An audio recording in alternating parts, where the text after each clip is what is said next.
مرتضی سرمدی. میگن گاهی نمیشه دست از دوست داشتن کسی برداشت، حتی وقتی ازش دلخوری. شنیدم میگن وقتی زمستون میاد بهتره کلاه بذاری سر خاطراتی که یخ زدن، یا دستاتم بذاری تو جیبت، درست لحظه‌ای که تو اون سرما احتیاج به 2 دست گرم داشتی.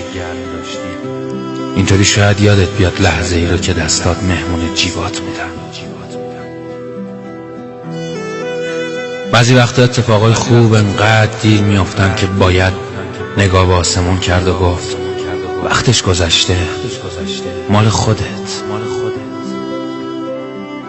اما من از زبون دوست خوبم علی یگانه میخوام امشب یه داستانی رو براتون تعریف بکنم.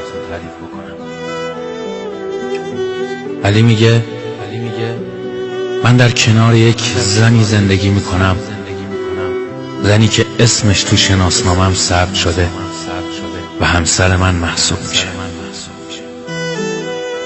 زنی که شاید مرد رویاهاش باشم اما اون هیچ وقت زن رویاهای من نبود، چون رویایی ترین کسی که میخواستم تو بودی. شبا جسمم کنار اون میخوابه اما افکارم در کنار تو. بعد از سالها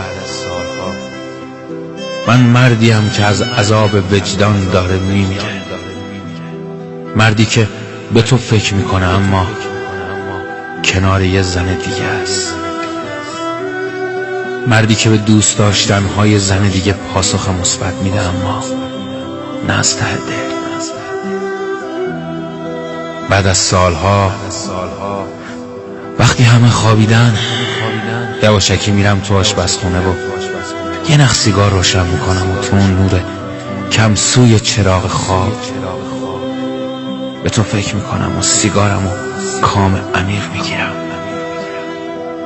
و به این فکر میکنم که زندگیم چجور میشد اگه تو همسرم بودی،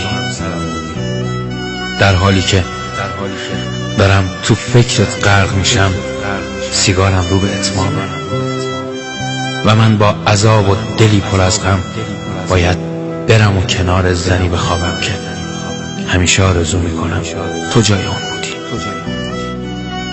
سالها بعد تو در کنار کسی هستی که دوستش داری و من در کنار کسی که فقط به تو.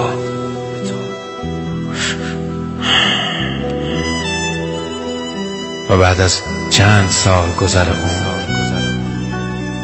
حالا من مردی هستم با موهای سپید و چهره خسته، مردی که خیلی ها میشناسنش اما او با هیچ کس جز یاد تو آشنا نیست.